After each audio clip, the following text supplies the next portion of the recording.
Let's get started with our meeting this morning. Thank you guys for joining in. And let's jump into the agenda for the meeting, maybe if I can get my computer to work. So the main topic of the meeting today is we're going to talk about how a QCI should be doing a review of an energy audit.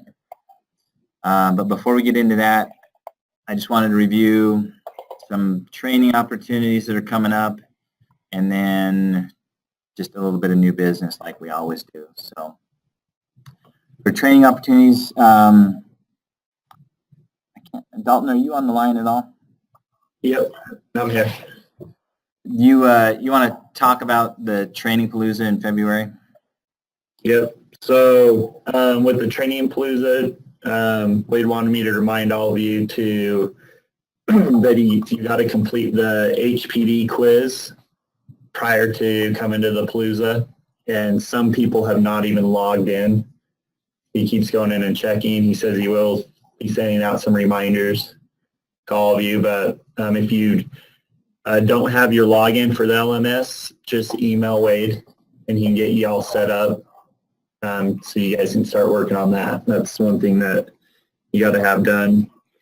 And then the other thing is Wade got an agenda finalized and everything, and so here in the near future he should be sending that out to everybody. So on that, but that's all I've got on that, Matt.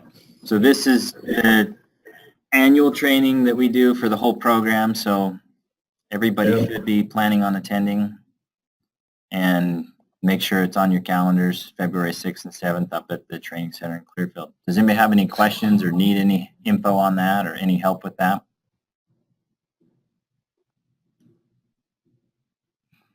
All right. Yeah, that one's a mandatory.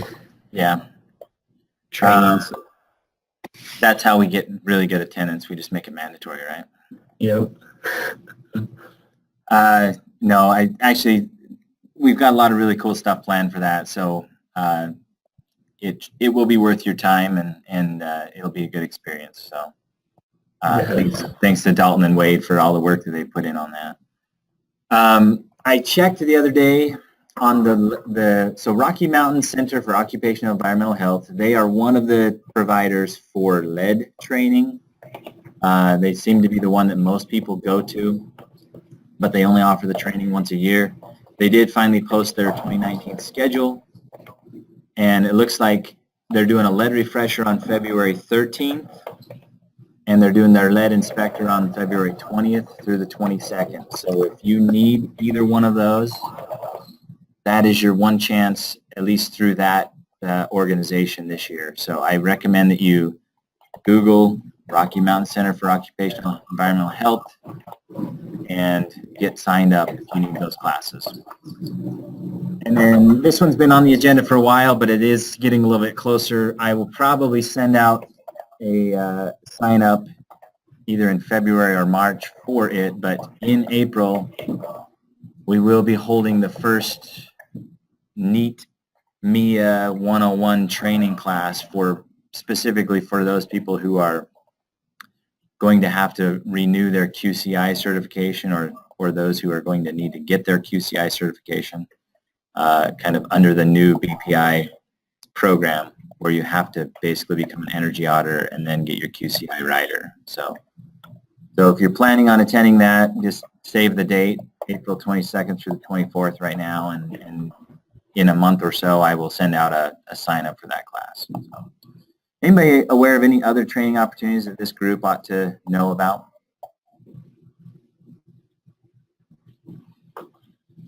Again, if you do come across any of those things, feel free to forward them to me or Dalton or Wade. Carrie Lynn, you had a question, and I think the answer is yes. That QCI class is one of them. It's not, this QCI class is really just a starter class though, so maybe it's basically just 101. It's not required in order to get any of your certifications, but this is where we'll sit down and we'll take some time to go through and talk about how to use the Energy Audit tool. That way, as a QCI, in order to qualify to just take the test, you actually have to run, I think, 10 audits. So if you're a QCI and you have dabbled with the audit, but you're not sure how to run it, that's what this class is all about. So, oops. All right. Into the new business section, just our monthly production, I'll go through where we're at on that. And then I just wanted to let everybody know, so because we're having the Training Palooza that first week of February, we will not be holding this meeting in February. Same as last year, it was the 1 month that we did not hold this meeting, so our next technical meeting won't be until March. So just heads up on that. So monthly production, this is where we ended up at the end of last month.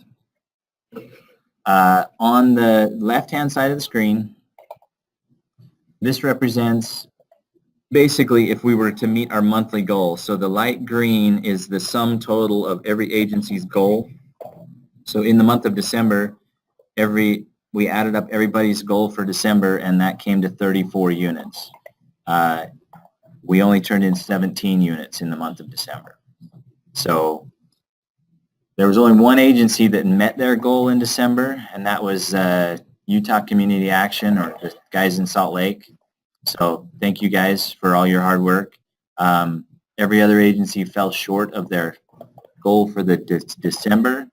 And over here on the right-hand side, this is where we just do the running total. So by the month of December, if everybody met their goal every single month, then we should be at 245 units, and we're only at 192. So right now, every single agency is falling short of their actual running month, like where they should be by December. So everybody's got a few units to make up. And then the next screen, I've been going over crisis completions and then just total clients served. And this is kind of something to think about. So on the left-hand side here in light blue, that's the average number of crisis completions that our program has had over the last 4 years. So if you guys you've got your monthly goals. In fact, let me go back one. So for the month of January, it looks like our total goal of completions is actually more than we had in December. It's up to 40. Yet we can kind of expect, if things go the way they normally go, we can expect to have a lot of crisis completions in the month of January. So factor that in. You're going to have more crisis work going on, but you also need to meet your goals. And we not only need to meet our goals, we need to exceed them in order to get back on track. But in December, there was a spike. It may be due to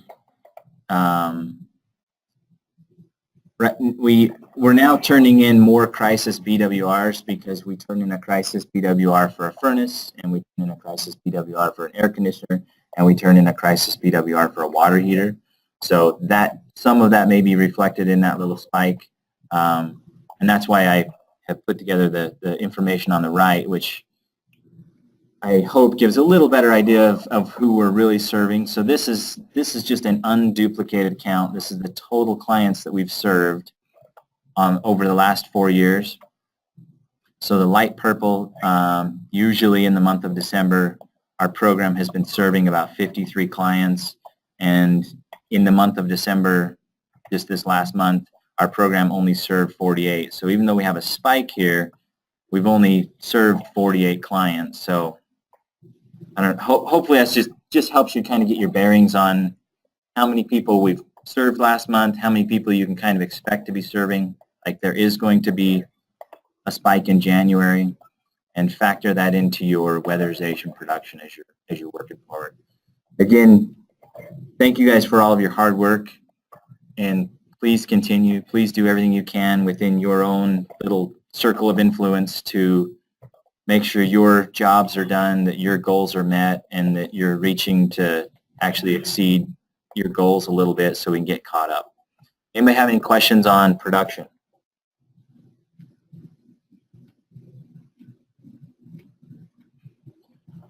Okay. So with that, let's get into our main topic for today.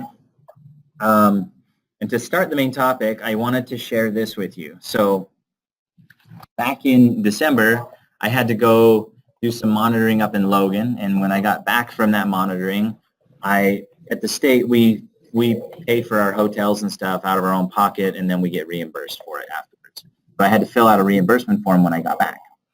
And this is a copy of that reimbursement form.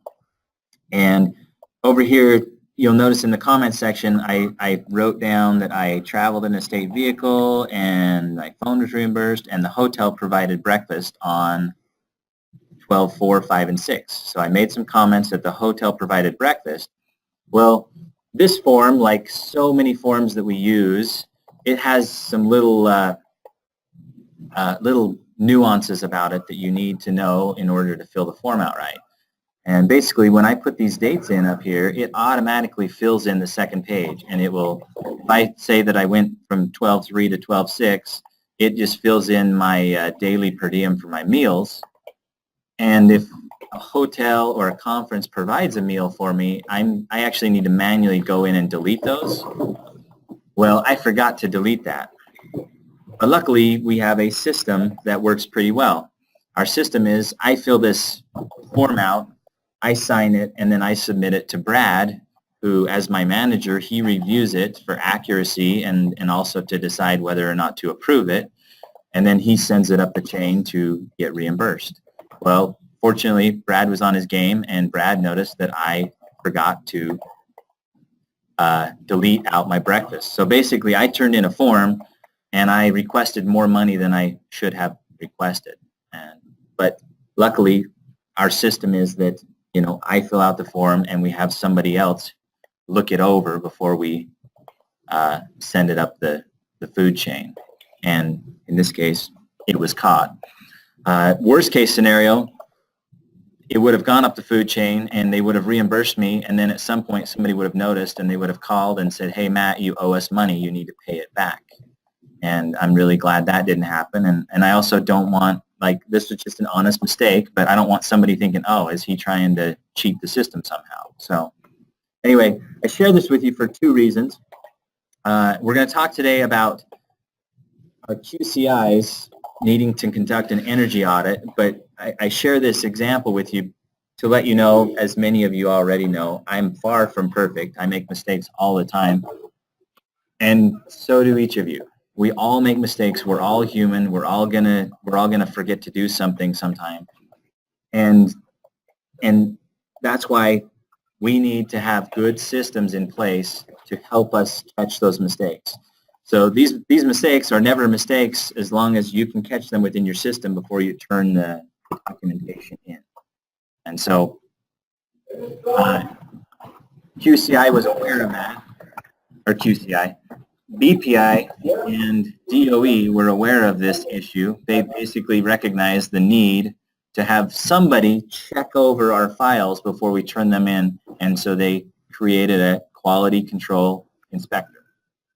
And when they gave us the guidance about this quality control inspector, which is what we're going to talk about specifically, is here in, I'm going to mute somebody here because they're being noisy. Actually, I better unmute you, but Dalton, if you'll mute yourself in case you need to make comments. Anyway, so when they released the information on what a QCI is supposed to do, they gave us program notice 15-4. So we've been doing this for a few years now. But one of the requirements that they put in there was that the quality control inspection must include an assessment of the original audit and confirm that the measures called for on the work order were appropriate and in accordance with the grantee audit procedures. So in addition to just going on to the job and checking all the work on the job, you also, as a QCI, you're also responsible to make sure and go through the file and the audit and make sure all of the documentation that's supposed to be there is in place. So,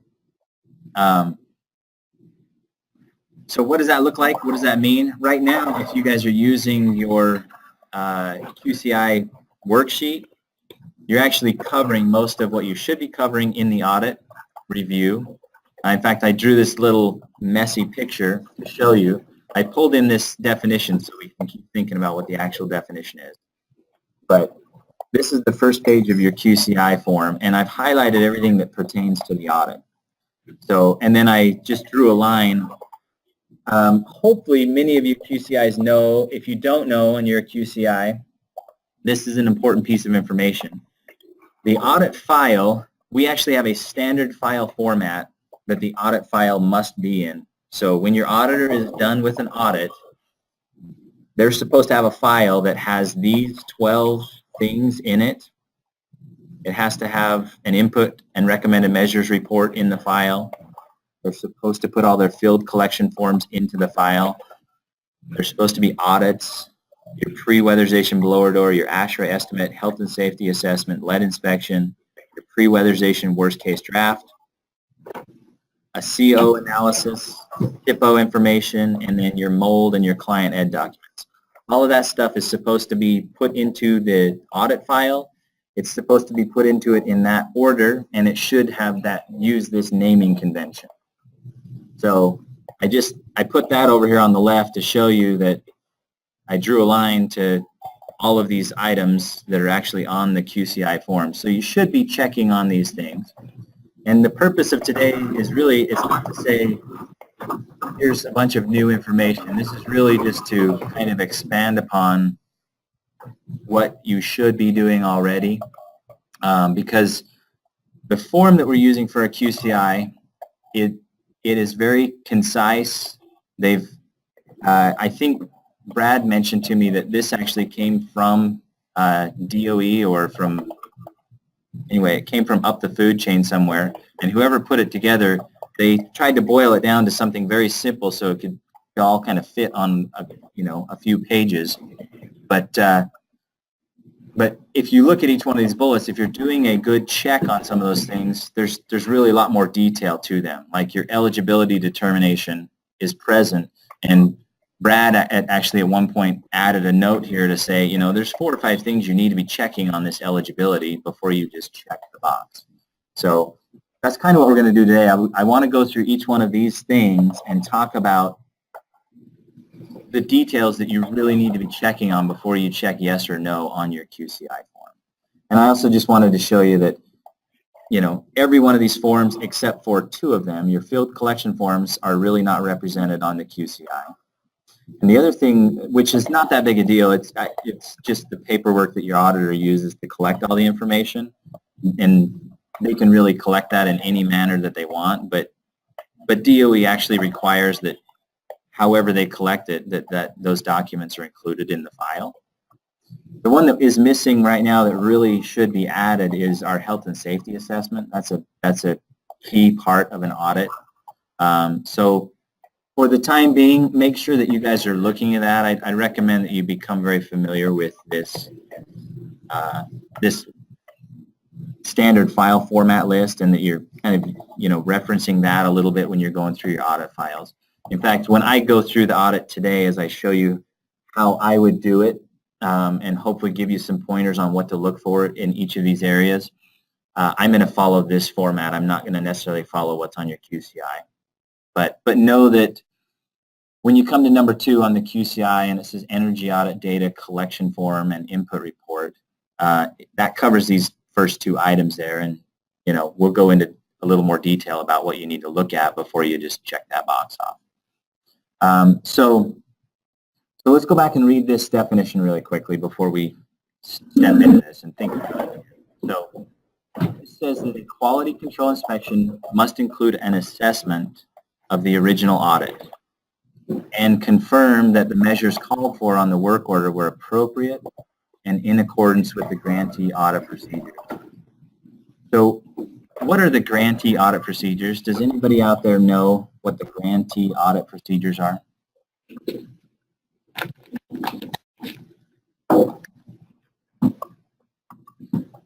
Anybody out there besides someone from the state? I'm going to wait for an answer. Tell me what the grantees audit procedures are, or venture a guess, please.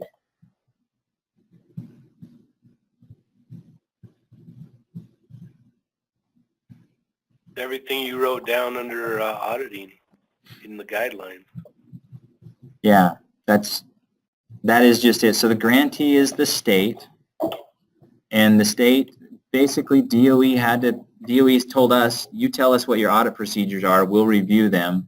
And so we put together, primarily it's section B as in boy, B9 in the guidelines.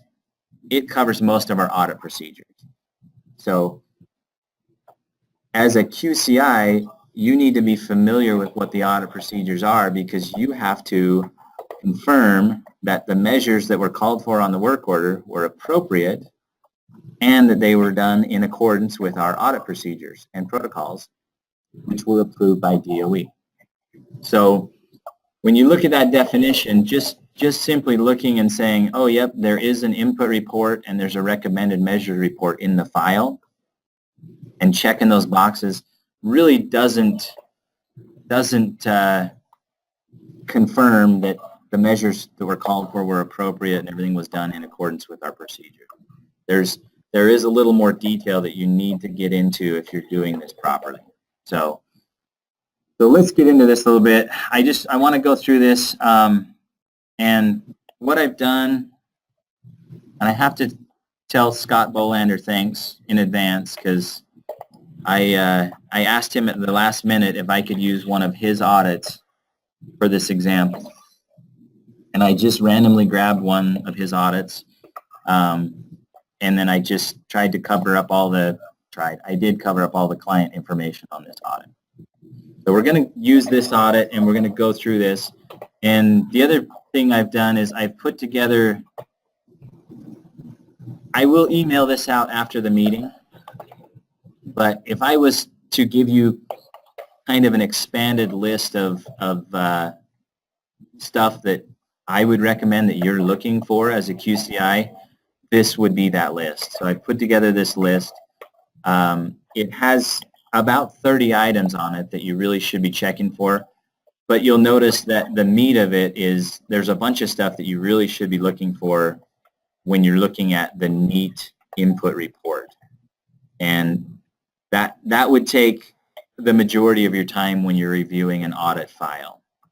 I will say the review that a QCI should be doing of an audit file is not the same type of review that I do as when I come and do monitoring. When I monitor an audit file, it typically takes me an hour to 2 hours, depending on the audit file. And that is not what a QCI should be doing. That you should not be doing that extensive of a review.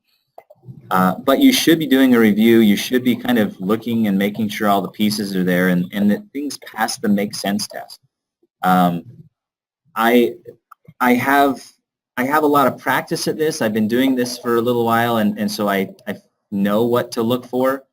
And when I do review something from a QCI standpoint, it takes me about 10 minutes to review a file. So I would assume someone starting out, it's probably going to take you a little bit longer. But if I have the file organized and ready to review, I can now do it in about 10 minutes. In this example, it's going to take a little longer because I'm going to give you more detail about each item. But the last 3 or 4 that I've done, they took me about 10 minutes to go through each file. So once you get good at it, you should be able to do this fairly quickly. I'm going to skip this first part, the NEAT, the input report. We're going to come back to that. We're also going to come back to the recommended measures report. I just want to jump into the rest of the documents. So the other documents that are supposed to be in an audit file, for the most part, they're pretty easy to review. Your field collection forms, the requirement there is that the auditor is using something to go collect the data, and that the form or the process that he or she is using allows them to collect all the data. That's what they need to do. So each auditor kind of uses a different method, and I'm totally fine with that. Some of them use really good forms. Some of them just use a lot of drawings, and then there's everything in between. So really all you need to do is look and say, are the field collection forms in the file? So if I was looking at Scott's file here, I would, and I've got everything, I've got this file organized and bookmarked according to that standard file format. So I have all of the pieces of the audit, or A01 through 12, are all listed here. And then I also have there's a couple other pieces you kind of have to step outside of the audit file itself to verify a few things if you're doing a good job here. So I have I have the weatherization application that I can reference, and I always like to grab the applicant's health and safety evaluation. So, but other than that, I just have this audit file. And so if I was checking on the field collection forms, I'm just going to look in the section of the audit and say, did the auditor actually collect some information in the field, and did he or she put it in the audit? And this is how Scott puts his stuff together. That's those 4 pages. He's got a really good diagram. He gathers information about some windows and things like that, and here's his pressure pan test and a few things like that. And then some auditors will actually enter stuff directly into the audit as well, so they don't need a bunch of extra fields. Some auditors like to have a piece of paper and do it, write it in and then take it back to the office. But that's all I would do. I just look and say, okay, yes, all of that stuff is it's in the file. The next one is your audit photos. And for the audit photos, so I'll just check this box. For the audit photos, same thing. Are there some photos in the file that represent the conditions in the home before we start weatherizing it? The requirement on the photos is just that. We're supposed to document the pre-weatherization conditions as they pertain to weatherization. You don't need to document a bunch of weird extra things that don't really have anything to do with weatherization. But typically, your photos should have pictures of the exterior of the home, pictures of combustion appliances and their venting systems, pictures of refrigerators, lighting systems, your base loads, any of those things. But again, all you're doing is you look in the file and say, are there photos in here? And are these photos actually the photos that were before we started weatherizing the house? As many of you know, sometimes that can get a little confusing. Hopefully your auditors are labeling them well and saying this is pre-weatherization, and if they put it in the audit file, that helps to keep things clean, and we know these are our pre-weatherization photos. So that's it. Just look in the file, make sure that the pre-weatherization photos are in the file. Your pre-blower door, it needs to be in the file, and then there's one other thing I like to check on that, and it's just did the auditor actually take the pre-blower door number and put the correct number into the input report. So the requirements on the blower door, sorry, I'm clicking on the wrong thing. The requirements on the blower door are that we're supposed to be using the TechType software or the tech software to run a blower door test. So make sure that there's actually a tech blower door test in the file. You just should check and make sure they actually have the right one on there. You usually want to glance at the date and think about if that was the one that was associated with this file. And then so there's your date. It was 10/23 of 18. And for those of you who don't know, this is the date that I use to determine the work start date, because we typically run the blower door on the first day that we go to the house. So if you're ever wondering what the work start date is, go to the blower door file, and that's where the work start date is. So I'm looking at this to see pre-weatherization. Their blower door was 2373. And then I would just quickly go into the input report to the ducts and infiltration tab, and I would just verify they put 2373 in as their pre-blower door number. And that's all I'd check on that.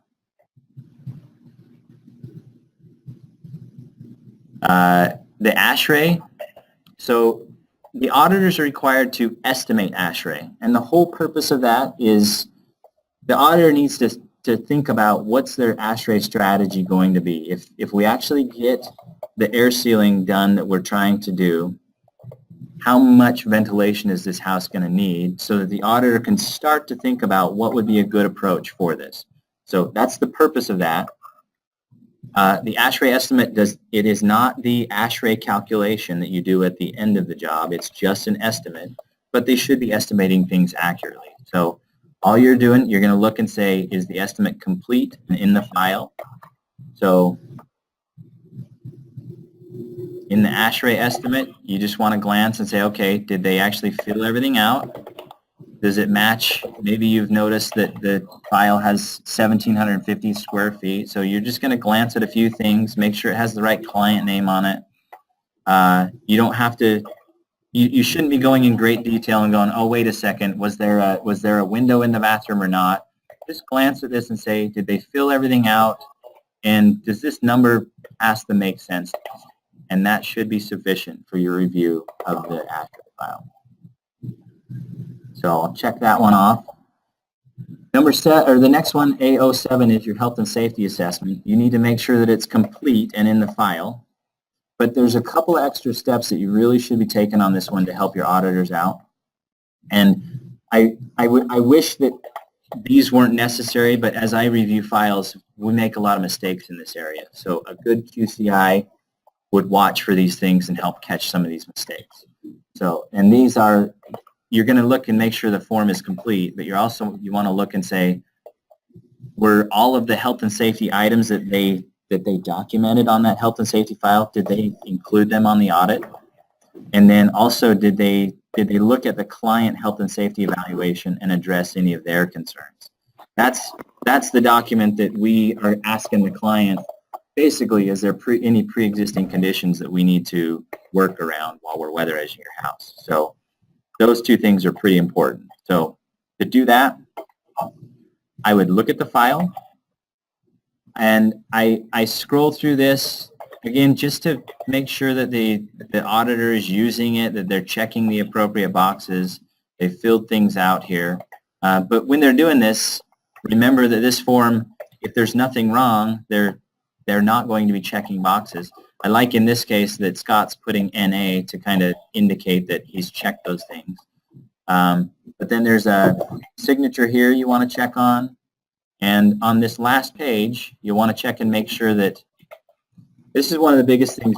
We tend to mess up our paperwork by forgetting signatures and just by forgetting to fill in some things. So always check for those.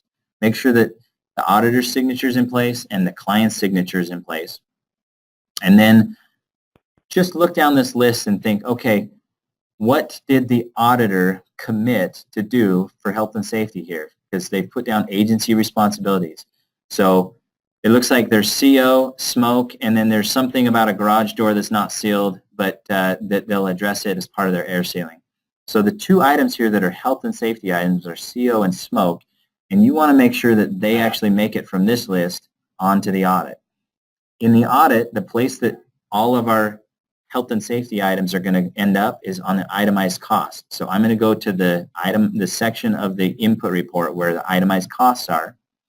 And I'm just going to quickly glance and say, did they have something here about CO and did they have something here about smoke? So that's it. The auditor filled out his health and safety form and he put all of his health and safety items onto the audit. The other thing I want to glance at is I want to look at the applicant's health and safety evaluation. And I want to just quickly look and see, did the applicant note anything that the auditor should have been aware of? And it looks like they put no on humidity or dampness or anything like that. And then they have a note, but it doesn't pertain to anything that's really a health and safety issue. So in this case, it looks like the auditor did a great job of doing a health and safety assessment, and everything went on the audit, and there weren't any concerns on the client's health and safety evaluation. For lead, kind of the same thing. You're looking to make sure that the document is in the file.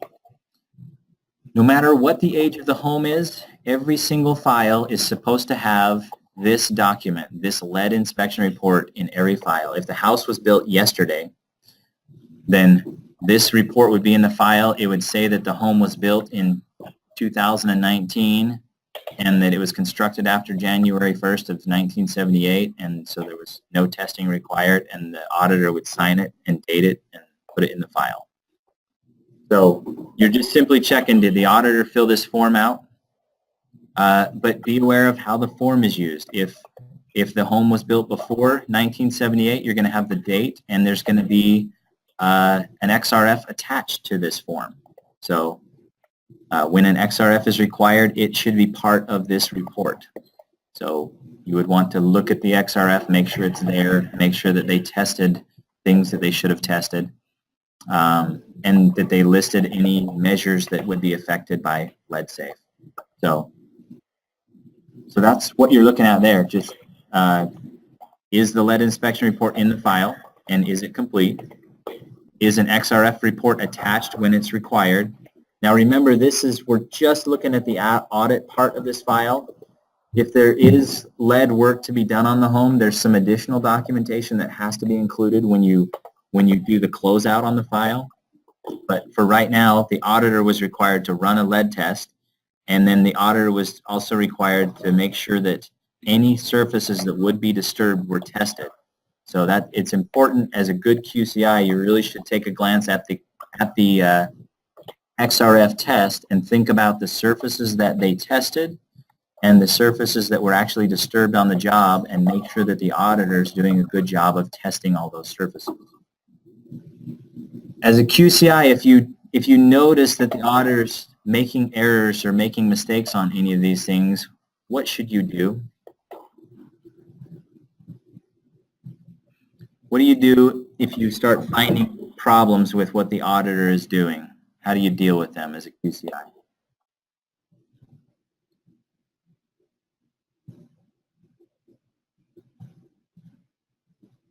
Anybody out there want to venture a guess or an answer? If you're a QCI and say I'm doing this and I notice that the auditor did not test some of the surfaces that you were going to disturb, what would you do?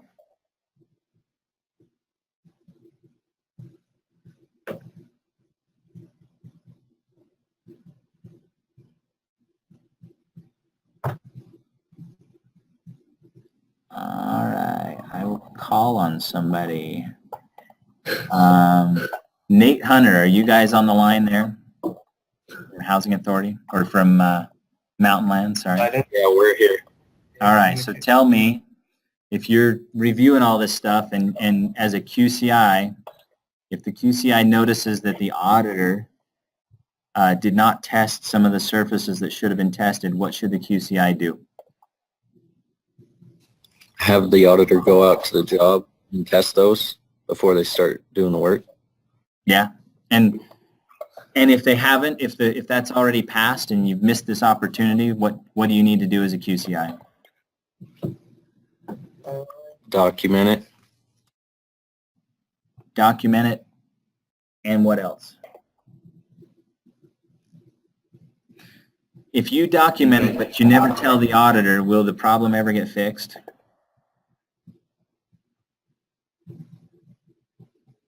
What was that?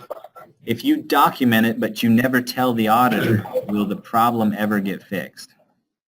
No. Yeah. No, he'll do it on the next job.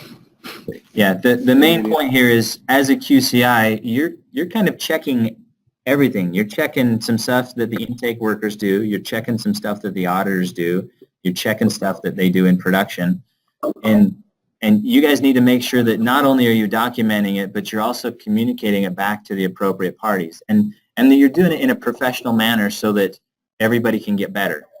You might go talk to them and you might just learn something yourself, and hopefully they'll learn a little bit, and together you guys will improve your processes and reduce the number of errors.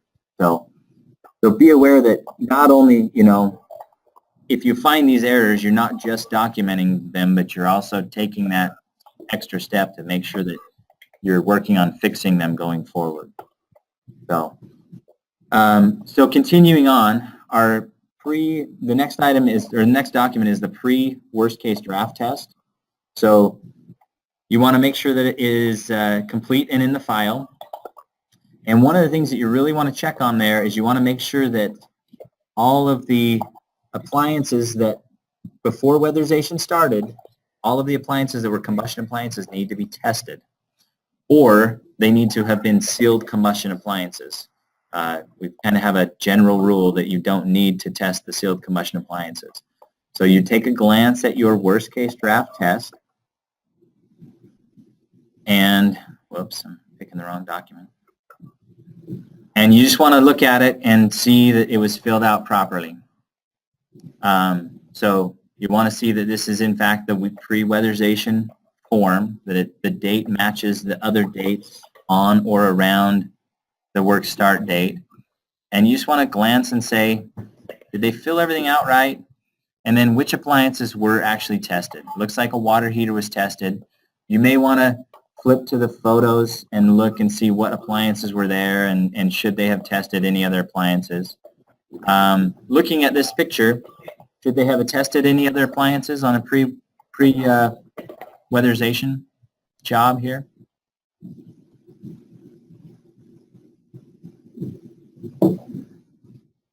Dalton, what's your take on this one? Should they have tested the furnace at all? Yep. All right. So you're going to take a glance at that, and you're going to make a note of that kind of stuff, and you're going to go talk to the auditor about that stuff. In this case, the auditor did determine that the water heater passed, and they have a written conclusion about it. You want to look at the conclusion, make sure that they have a written conclusion, which is either check here, check here, check here, or if it fails, then they fill out this section. And you look to see that the auditor signed it and dated it at the bottom. Scott, you might notice that I forged your signature and made a new form here, but Scott likes to use the old form, but I wanted to use the new form as the example today, so I fudged this one a little bit for you. But You did a fine job. thanks, man. So anyway, you're just checking to see, make sure it's in the file, and make sure that all the appliances that should have been tested were tested. Next one is your pre-combustion analysis, or pre-weatherization combustion analysis. Right now, the only thing you're really looking for on this is you want to make sure that there's a combustion analysis tape for every combustion appliance that was in the home before we started weatherizing. We test in and we test out. So all you got to do is look at the file and say, is there a tape in here for the furnace? Is there a tape in here for the water heater? A good QCI might also take a minute and look at the CO readings, and you might want to look at your temperatures of your flue to make sure that they actually ran the appliance long enough to get accurate readings. But other than that, just make sure that this stuff's in the file. As you know more about these things, you can get further into that and at a glance learn more about what's going on. But at a bare minimum, check on those things. Your Shipoh report needs to be complete and in the file. The Shipoh, in a lot of cases, the Shipoh is just it's just this form, and it just like the lead, every single file has to have this document in it. And this is really just documenting this is the year of the construction. So you'll want to glance at that and make sure that that matches what you saw on the input report or in the application. And then, is the dwelling less than 50 years old? They check that box, they sign the bottom, and they're done. But if it's more than 50 years old, then they have to make a decision whether it is exempt from a 106 review or whether it needs a 106 review. If it's exempt, you might want to take a minute and think about, was it really exempt? Did we do any work on this house that would have affected the historical appearance of the house? So think about that. Help the auditor if they don't understand what's going on there. If a Section 106 review was required, then that letter from the Shipoh office should be attached to this report. So you're just taking a glance at this and saying, did they fill it out right? And is there anything that should be attached, yes or no? And if it's supposed to be attached, make sure it's there. The last one is your mold and your client ed forms. You can take a glance at the file. there's each agency has some different forms. Every agency is using this mold form. You'll want to take a look at it and make sure that it was actually filled out right. And in this case, the client's name was there, but I'm not seeing a client's signature on that one. So that one may not be filled out right. You might want to make a note of that. And you can scroll through the other forms that you use for your client ed and make sure all the appropriate signatures are in the places that they should be and this stuff's filled out properly. If it's not, make a note of it and go talk to the auditor about it. So that's all the other documents. That part really, you can flip through that very, very quickly. The part where you're going to spend a little bit of time is going through the actual audit itself. Now, we have about 12 minutes left, 13 minutes left. I'm going to go through this pretty quickly. I hope that if you need to, you can come back to this video later as a good reference. But also know that, especially for the QCIs that are newer to this, if you don't really know a lot about the audit, we'll go over this stuff in detail in April. That April class will be a 3-day class, and you'll get an opportunity to really learn about it there. But what I want you to do, if you don't really know what's going on, before you come to that April class, please start reviewing these audits and start figuring out what's going on in the audit. Become familiar with these reports so that you'll have already learned some things before you come to the class. And when you come to the class, you'll be ready to learn a lot more. You'll get a lot more out of it. So with that, I'm going to go into the NEAT. I'm going to read through this. We're going to talk about a few things, and then I'll get into the file again. So every single file should have a NEAT or MIA input report in the file. And so just very first thing you're going to check, is the report actually in the file? And then as you get into that report, you need to look at the thermal boundary, the HVAC system, the ducts and infiltration, your base loads, and your itemized costs. You got to take some time and think about each one of those, because you have to determine whether or not that the measures that were called for on the work order were appropriate and that they were done in accordance with the grantee's audit procedures. So you're going to look into the file and say, did they actually put the thermal boundary in according to the grantee's audit procedures? The audit procedures say that every single wall, every window, every door, every attic, and every foundation that's on the thermal boundary must be accurately represented in the audit. And then the next step is that we have to evaluate each one of those to see if we can improve it in order to complete the thermal boundary. So those two things, actually, there's a ton of detail on those two things, but let me just show you how I would do that in the audit. Like, if I'm doing this for my monitoring, I'm going to take a lot of time on this and look at in great detail. If I'm doing this as a QCI, I just want to make sure that the auditor actually entered in some stuff and that it passes the make sense test. So the first thing I would do is I would look at the field collection forms and I'd say, okay, where's the sketch of the house? Based on the sketch of the house, it looks like this house, the auditor could combine everything on the east side of the house into maybe one wall. He might have a second wall over here, but in general, this should have 4 or 5 walls to this house. I also might take a second and just count how many doors. Looks like there's 1 door, 2 doors, 3 doors. So the auditor should have 3 doors on the audit. Also I want to count the windows. So 1, 2, 3, 4, 5, 6, 7, 8, 9, 10, 11, 12, 13, 14, 15, 16. So the auditor should have about 16 windows. Looks like he's listed the square footage at 1753. So in the input report, I'm looking, and it looks like he's got his floor area at 1753. Under the walls, I just want to see, did he put in 4 or 5 walls? Are they facing different directions? Did he put in some existing R values? So looks like I have a west wall, a north wall, east wall, south wall, and another west wall. And I'm glancing to see, did he put in gross areas that look like they're reasonable gross areas? For for a house, so this south wall, he's got 500 square feet. If I just glanced at the field collection forms, and his south wall right here looks like it has 500 square feet.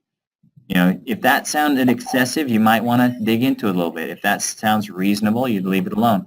I would have expected this wall over here that's 53 feet long. If that wall was 10 feet high, then that could be 500 square feet. But this one over here that's only 26, that might not be right. So I might want to look at that detail a little bit and see what's going on. But in general, I'm just glancing to say, did he put in some walls? He put in 2x4 walls that are stucco. They're R13. He's filled this out. One thing to note, if you're not familiar with it, there's an error in the audit, and the fields about adding insulation for walls and attics and foundations, they don't ever show up. If you want to know what the auditor put in those fields, you're going to have to look in the actual audit. And sometimes, as a good QCI, you're going to have to do that. But basically, take a glance at this stuff and say, okay, it looks like he's got 1, 2, 3, 4, 5 walls. Windows, we counted 16 windows. You want to look at a couple of things here. I think every agency is using the method where the cost of our windows in the setup library, the material cost is 0, and that the auditor is actually putting in the actual cost of the window here on the low E window. So typically a window should say evaluate all. There should be a cost here on low E windows. And then I just look at the number of windows. You can also take a glance at a couple of them and just say, you know, does this represent the windows I'm seeing in the picture? But so if I'm just going to start counting, I'm going to go, okay, there's 1 window there, 2 windows, 3 windows, 4 windows. Looks like there's 2 on this one, so 5, 6 windows. And then I just look down here and say, did they fill in all the right fields there? 7, 8, 9, 10, 11, and did they fill everything in here? I got some questions about that I might want to take some time and look at. 12, 13, 14, 15, 16 windows, and it looks like they evaluated everything there. So far, everything's looking good on windows. Then I'd go to the doors, and there were 3 doors. So I'm just going to look. Did he put in 3 doors? Is the square footage on the doors? That looks like a normal sized door. He's got the numbers right. Looks like he put the information there. On the attics, you're going to quickly look at the attics and the foundations, and however many attics there are and however many foundations there are, that should add up to the square footage of the footprint of the house. In this case, it's just a single-story house, so our footprint should be that 1,753 square feet. So under an attic, it looks like he has 1 attic that's 1,750 square feet. And was there any existing insulation? Did he make any notes about this that are pertinent? But just a quick glance. And again, remember, this stuff over on the right, because of the error in the software, is not going to show up. But one of the things that a good QCI would look at from time to time is the auditor actually evaluating to add insulation here? And on this one, you can take a look at the recommended measures, and you'll see that the attic insulation pays back. And so you know that the auditor put something in there. But so just a glance, I'm feeling good about the attic. Foundation, same thing. It looks like this was an uninsulated slab, 1,753 square feet. So that covers the whole foundation. And if you're familiar with how the audit works, as a QCI, you'll have run the audit a few times before you get your certification. So when you select an uninsulated slab, all of these fields that you can see here, they all disappear, and you really only get to fill out this one and this one. So you'll know the auditor did a good job on this, and that's represented properly. It gets a little more complex when you have multiple foundations, and sometimes you have to go back to your drawing, and it helps if your auditor's doing a good drawing and labeling things so that you can. But basically, you're just checking all that stuff, and then you're going to go back and say, okay, we know that the neat input report's in the file. As far as the thermal boundary goes, is the thermal boundary of the home accurately represented? We may have a question or two on those walls, so we might want to make a note and do something about it. If you felt good about everything, check the box. Did the auditor evaluate to complete the thermal boundary? That's the one where from time to time you're going to have to dig a little deeper and make sure that they were actually evaluating to add insulation in all the appropriate places. But check on that, and then done all that, you should feel good about what they've done there. The next section is HVAC. HVAC, I struggle to explain this one. I hope this is clear. If you get this one principle right, then your HVAC, meaning your heating and your cooling tabs, should be accurate. But if what you need, the test is, are the pre-weatherization and post-weatherization heating and cooling systems accurately represented? So the goal is that in the audit needs to know what is in their pre-weatherization and what will be their post-weatherization, so that it is calculating the heat loads properly. So on this case, this one's a really simple example. I know it gets a lot more complex than this, but in this case, we have a forced air furnace. It looks like we have an 80% efficient forced air furnace that's in good condition, and the auditor evaluated to replace it with a 95% efficient furnace. So if he runs the audit will actually say, well, which one's better? Is it better to leave the 80, or do we need to replace it? And the audit will make that decision. If the audit decided to replace it with the 95% efficient furnace, it will now calculate all the heat loads based on that 95% efficient furnace. If it decides to go with the 80, it'll calculate everything with the 80. And what I mean by that is when it's looking at whether or not it's cost effective to replace the windows, the audit knows that we're going to leave the 80% efficient furnace in here, and now we'll calculate what our energy savings will be on the windows. You don't ever want the audit to, like right now, this is basically the way this one shakes out, the 80% efficient furnace is going to be left there.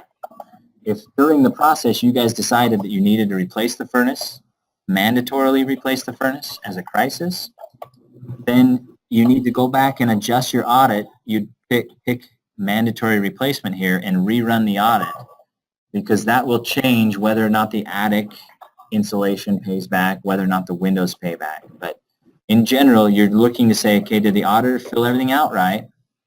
And does the audit actually represent what was done? Because as a QCI, you're looking at this usually from the job completion side of the things. And so you know, okay, what did we actually put in the house? And did the audit calculate it accordingly? The cooling's the same way. If there's an air conditioner on the house and if it is in working order, it must be represented on the cooling tab. So as a QCI, if you go to a house and you see a cooler, make sure you know whether or not it works, and then make sure that it's represented on the audit. That affects the payback of all the measures. So the rule is if it's there and working, it must be included on the audit. If the replacement is required, you got to check that box. And on the cooling tab, it's a little different, but you got to show whatever the SEER rating is of the new air conditioner if you're replacing it. So you're going to glance at those things and make sure they're in order. But that's it. Like, you're just checking, you know, does the audit represent pre and post heating and cooling systems accurately? The ducts and infiltration, this is where we do our air infiltration and our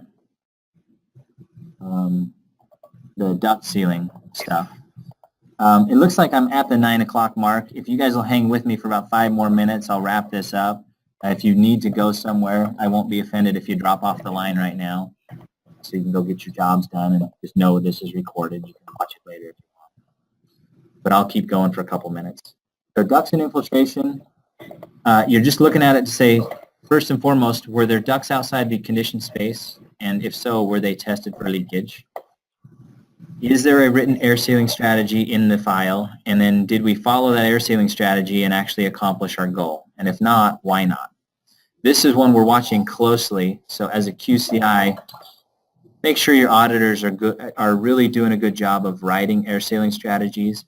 And then if you guys get to the end of the process and you're not hitting your targets, please, as a team, take some time to think about why, so that you can improve going forward. Because this is an area where our program really needs some improvement, and you guys are the ones that are going to make that improvement. All we can do is try and train on it, but if we're ever going to improve, it's going to come from you guys. But those are the 3 things we're looking at. So you're going to jump in the file and you're going to look at the ducts and infiltration tab. I want to give Scott Bolander a big giant gold star because he actually evaluated the duct sealing appropriately and accurately. He checked the box to evaluate duct sealing. He put in his static pressures, and he did a duct blaster and put in all of his measurements here. Whenever there's ductwork outside of the envelope, if you want, you can test it with a pressure pan, which if I look at his field collection forms, he tested it with a pressure pan, and the averages were above a 2, which means that he then had to get out his duct blaster.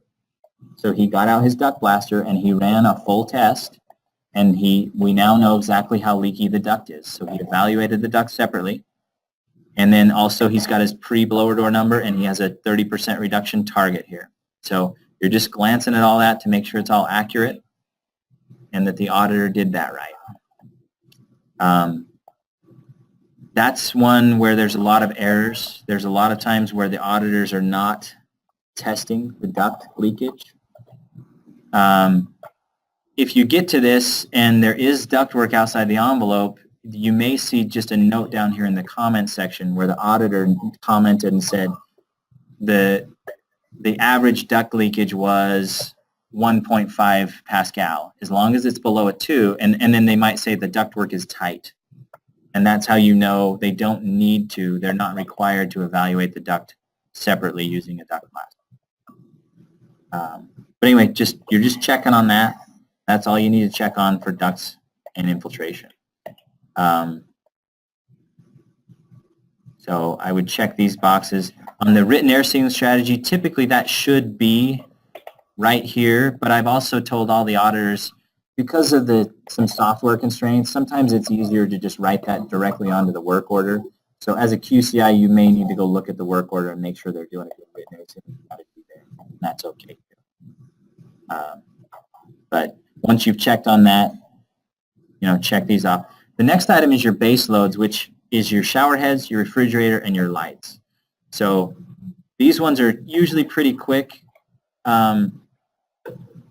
For your shower heads, in order for the audit to evaluate shower heads, so you're looking at this, but you have to put in water heater information. If you don't have water heater information, it can't evaluate shower heads. So you want to take a glance and make sure they filled in the water heater information, and then make sure that they put in some information about shower heads or some comments about why the client refused shower heads. Your refrigerator, every refrigerator, even if they got a brand new yesterday, you should be evaluating it to see if there's something more cost effective. If they got it brand new yesterday, you evaluate it and then you let the client know, hey client, if you had a more efficient fridge, it could save you some money. Do you want us to replace yours or not? But you look at the equipment, you say, okay, we're looking basically that there's some information here, and I always look at the kilowatts. I want to see that there's either kilowatts here or there's metered consumption here. You have to have this one or this one. And then whatever fridge they put in here, you got to look at the kilowatts there. And you also need to take a second and think, are the kilowatts here in line with what this size of a fridge, if it was Energy Star rated, it should be. All of your replacement refrigerators are supposed to be Energy Star rated. Typically on a 20 cubic foot fridge, you should be under the 400 kilowatt mark. So this one passes the make sense test. The material cost is good. So I'm just quickly glancing to see that all that stuff's there. Lighting is pretty easy. Usually it's just a list of some light bulbs and sometimes a couple of lists. As a QCI, you've been in the house, so you just want to think, is this quantity aligned with what I'm seeing in the house? So, and that covers your base loads. The last item you're looking for is your itemized cost, and this section can take a few minutes sometimes. You want to, when you look at your itemized costs, so far everything we've checked on so far, those are all going to be ECMs. They're all energy conservation measures. Now, your itemized costs, these are the things that it's everything else we need to do the job right. It's all your health and safety measures, it's any incidental repairs, and any non-audited measures that you need to do in order to finish the job up. So you're going to look and say, are all the itemized costs allowable, and were they justified properly?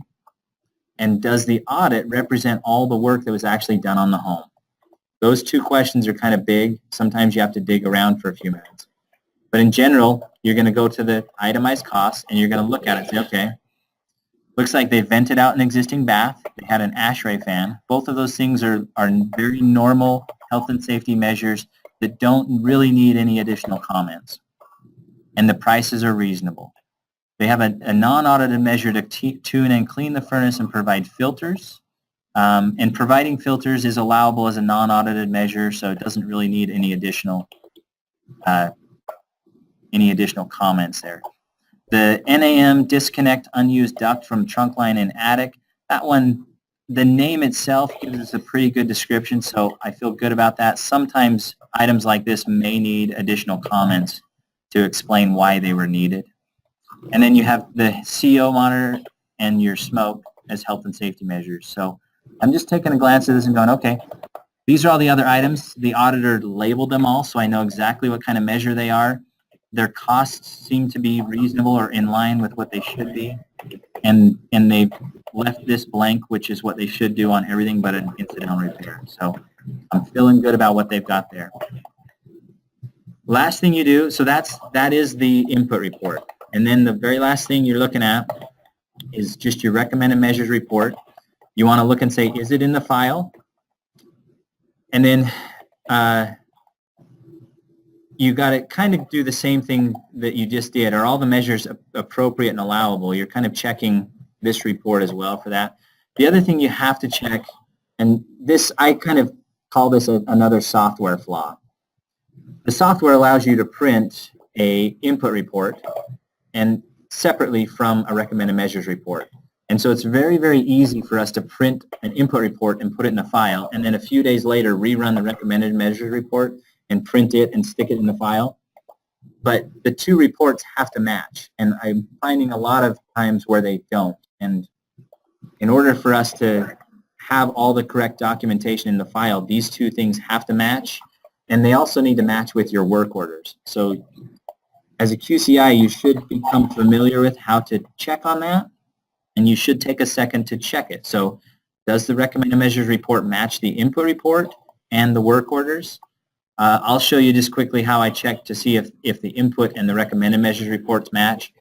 Main thing I do, I'll look at the dates. So this is right on the bottom. It just says the date that this report was run on. So the input report was run on 1/2/19. The recommended measures report, don't get it confused with this. It's right up here. This one was run on 1/2/19. So at least they were both run on the same day. So we're looking pretty good so far.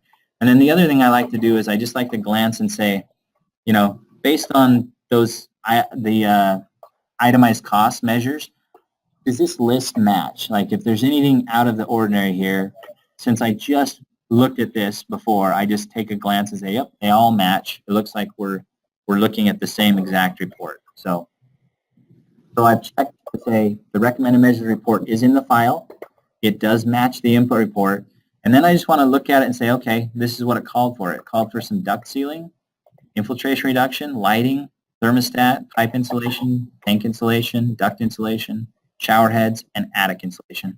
Were all of those things on the work orders that I just checked on? Is this the work we did in the house? Did we forget anything? Did we do anything extra in the house that's not represented here? Those are the questions I'm asking. And once I feel comfortable with all that, then I check all those off. Again, back to your actual QCI form, to check yes here means that you've actually done quite a bit on the input and the recommended measures reports. And then everything else is a quick look at lead safe documentation, worst case, ASHRAE, everything else. But again, this took us a little over an hour to actually go through a file. Once you get good at it, you'll be able to do it a lot quicker. But if you're doing a good job as a QCI, you really should be checking on these things. Please put this into practice. If you guys have any questions about this, please reach out to me, reach out to Dalton. That we're here to help you guys out, and we want to do anything we can to help you. So thanks for listening and attending today. Let's go ahead and end. I will send out this document if you want to use it as a reference. But thank you guys and have a good day. Thanks, Matt.